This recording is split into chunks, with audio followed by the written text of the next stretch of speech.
Permanent waving, day 2. Permanent waving is a 2-step process. You have a physical change, which is wrapping the hair on the perm rods, and you have a chemical change, which is putting the solution on and breaking bonds, and putting the neutralizer on and reforming those bonds. The shape and type of curl are decided by the rod size and the type of wrap you use. Leaving it on longer does not make it curlier.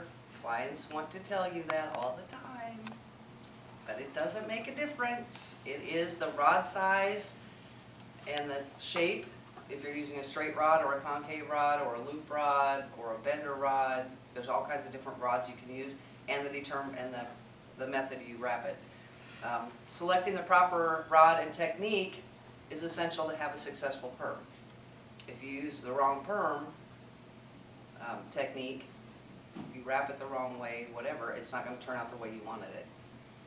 You'll also see, actually Jeanette sent me a picture the other day of hair that someone had sent her wanting to know if we could perm their hair like that, and it was very obviously set with a wand. You can't get a perm to turn out looking like it's been set with a wand. The perm will help that stay, but you can't get that curl with a perm. Not going to happen. Almost every picture you see of a perm has been styled in some way. Alkaline solutions, again the pH, alkaline above 7. Soften and swell the hair and open up that cuticle so that we can get to the cortex to penetrate. What happens in there is called reduction reaction or redox. Excuse me. Waving lotion uses reduction to break disulfide bonds in the cortex. Okay, it involves either adding hydrogen or subtracting oxygen. So in perm waving, the reaction is done by adding hydrogen. Disulfide bonds, again, are 2 sulfur atoms that are joined. When you add that, the sulfur atoms bind to the added hydrogen atoms, which breaks the disulfide bonds apart, right? And then the polypeptide chains reform into that curled shape because it's grabbed onto that other hydrogen. Oxidation reforms that, adding that oxygen. Reducing agents, the things that we use to do this, commonly referred to as thioglycolic acid, is a colorless liquid with a strong, unpleasant odor. That is the rotten egg smell that you smell. The higher the concentration, the more disulfide bonds that are broken.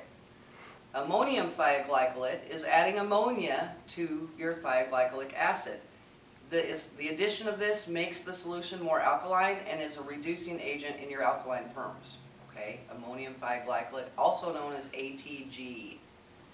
The degree of alkalinity of the perm solution that you choose should correspond to the resistance, the elasticity, and the porosity of the client's hair.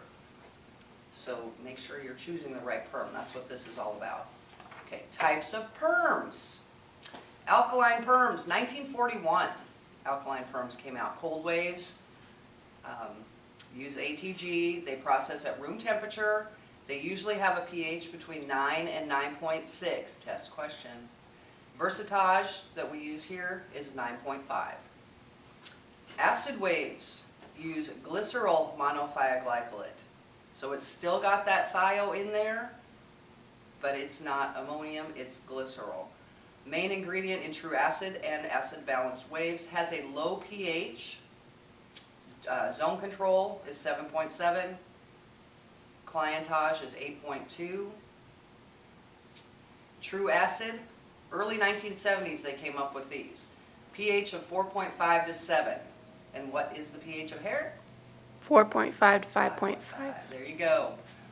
They require heat to process. You have to put them under some kind of a hood dryer or the heating lamps or something like that to make them process. They do not do as firm of a curl as an alkaline wave. True acid, appliance, 6.7. Acid balanced has a pH of 7 and they process at room temperature. Pretty easy there. Exothermic. This is when we add in the additive and it gets hot in the bottle. Clientage does that, I believe. gets a little warm in the bottle when you go to put it on, or was it Colorage that did it? Clientage, so we still have that. But yeah, you're active, when you mix those two together, it gets hot in the bottle. So it's using a chemical heat to make that work. Endothermic is what needs an outside heat source. Again, your appliance, but also full cycle needs an outside heat source. It is a very strong perm for very resistant hair, but in order to keep the pH down, they have made it an endothermic perm so that it can use that heat to help open the cuticle a little bit. Ammonia-free uses a substitute for ammonia, so it doesn't smell as bad, but you can still get damage. A lot of times these things say they're damage-free, and not necessarily are they damage-free, but it still can occur. Thio-free, even though they don't use ammonium thioglycolate, they are still using some kind of a thio compound, and they can be just as damaging as a thio perm. Okay, you just don't have as much smell. Low pH.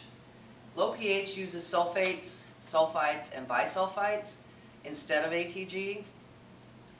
The curls are very weak, usually marketed as body waves or alternative waves.